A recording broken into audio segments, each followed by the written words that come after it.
I'm Amy Wolf, and this is your VUCast for the week of June 2nd. We all know Commodore student-athletes have really stepped up their game, proving Vandy athletics is as impressive as our academics. Now the sports facilities are getting their own multi-million-dollar shape-up. Construction is now underway on the first phase of the 5-year project. Soon you'll see a major facelift to the football stadium's facade, including hundreds of gallons of fresh paint, the Vandy name on the press box, which can be seen on West End, new brick entrances, pedestrian plazas, and eventually there will be a new building in the north end zone with permanent seating.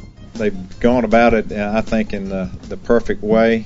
They've investigated, they've decided what we can do, and they've taken it to the limit, and we really appreciate that. You'll also see some big cosmetic improvements to the area between the football stadium and Hawkins Field. This is that corridor between baseball and football. Not very pretty right now. What we want to do is we're going to do some renovations and some adding of restrooms, some renovation and adding of concession stands, some beautification. You can see. One of the highlights of the project is a 3-story glass and brick addition to McGugin, which will become the Vanderbilt Athletics Hall of Fame. Right now, the workers are out in full force at Memorial Gym. The work that's being done in Memorial Gym is update, complete renovation of the locker rooms for both the men's team and the women's basketball team. That location is in the surface level, kind of back in the entrance into it. We're going into now is close to the football stadium in this corner, the open end zone of the football stadium. But what has happened what we had in the past is this was a media room and both locker rooms, and what they're doing is tearing out that, expanding both locker rooms, and relocating the media post-game press conference area.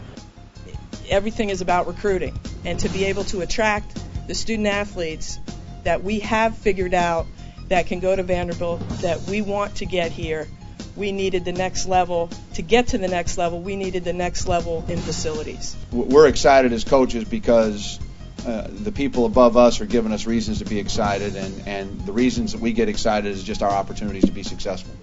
All these improvements are set to cost close to $60 million, most of which will come from very generous donors.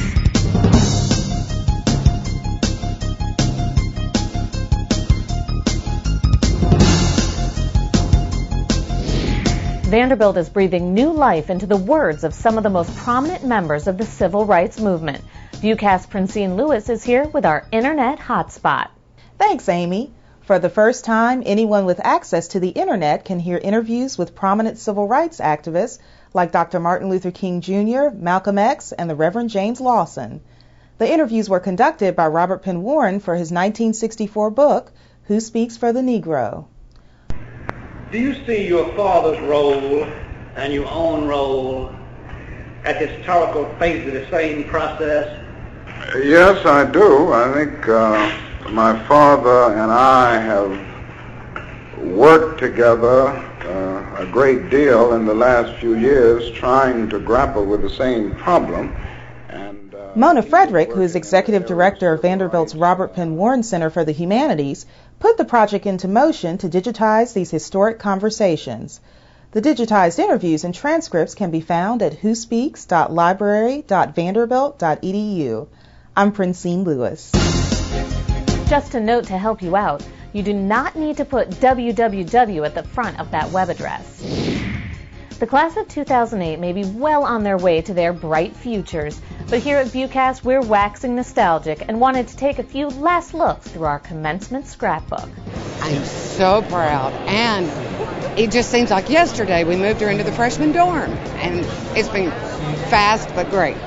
We just had such a good time here, and it's kind of overwhelming to be in the big world, but we feel prepared. Vanderbilt prepared us well. These guys are like extended brothers now, so it's been really weird leaving a brother behind and going somewhere else, but we'll always keep in touch. It's the Vanderbilt connection that's never going to really go away.